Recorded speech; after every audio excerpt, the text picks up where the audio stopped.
বিধাতাই সজ্জন করে দেবতা ভগবান অর্পণ করিলে সৃষ্টির রক্ষার ভার অমিত পান করি অমরত্ব লভিল যদিও রাখিব বরণায় আমি দেবতার গৌরব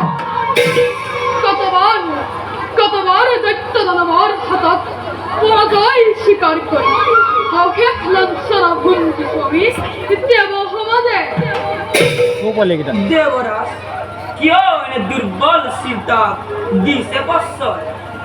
দুখৰ পাছতো সুখায় এই নিয়ম জগত আন্ধাৰৰ পাছতো পোহৰ অৱশ্যে নামে বৰ্তমানেতো আমি সুখতেই আছো আৰু দেৱৰাজ সৃষ্টি স্থিতি প্ৰলয়ৰ গৰাকী সিজনৰ অপাৰ কৰোণা আমাৰ ওপৰত তেনেস্থলত কোনে বাৰু কৰিব পাৰে উপকাৰ এই দেৱ সমাজৰ গৌতম দেৱে উচিত কথা কৰিছে প্ৰকাশ ৰুদ্ৰৰ নন্দন কাৰ্তিক মই দেৱৰ খেলে যেতিয়াই হয় প্ৰয়োজন প্ৰলয়ৰ প্ৰবল ধুমুহা বয় যোগ্যতা দিন পৰিশ্ৰম কত শত দৈত্য দানৱে ৰুদ্ৰ মূৰ্তি ধৰি পৰজিলে আমাক কতবারে আত্মগোপন করে দেবতা সমাজে ফুরিল নাই বিনাই ভিক্ষারীর ব্যাপারে দেবরে অখেপ ধন্য হয় বারে বারে দৈত্য দানবে দেবতার কবচ ঘাকাইছে পৃথিবী হইয়া সংখ্যই লাগে মোর অন্তর ভবিষ্যতের চিন্তা পরিহার করি বর্তমানের কথা চিন্তা ভাবু দেবরা আজ অমরাবতীর শো দেখে আনন্দ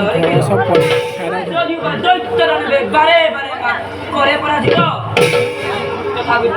তথাপি অখুৰৰ ক্ষণস্থায়ী পূজনে কেতিয়াও কৰে না প্ৰকাৰে দেৱ সমাজ দেৱৰা পিছতে নহব অস্থিৰ দেৱৰাজ তোমালোকৰ প্ৰভু শিৱানীতময় হলো আনন্দিত কিন্তু দেৱগণ কিয় হলাই মনমুৰাতি অতিকে উজ্জ্বল দেৱৰাজ যদিহে এতিয়া সংশয় ভাৱ আছে আপোনাৰ মনত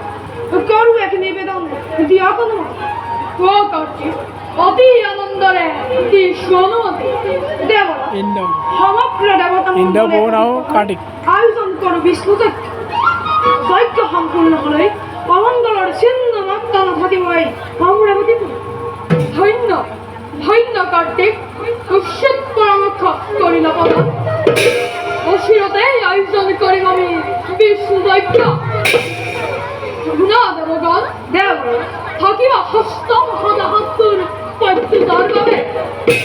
তাৰ বাবে দেৱৰাজ শূন্য সমচিন্তিত আহে যদি কোনো হাতটো অমৰাৱতী দিশে নিশ্চয় তাকে কৰিম বিনা কখনো তোমালোকৰ অতুল বীৰত্ব অজেয় বীর কার্তিক যার সেনাপতি করুণ পবন যমতি মহাবীরগণ যার সাহসতেই দেবতা চিন্তায় আমার চিন্তা হব কারণ তেনেহলে দেৱগণ দেৱৰাজ আজিলৈ সভাই মাতে কৰা হওক সমাপন ভাল দেৱৰাজ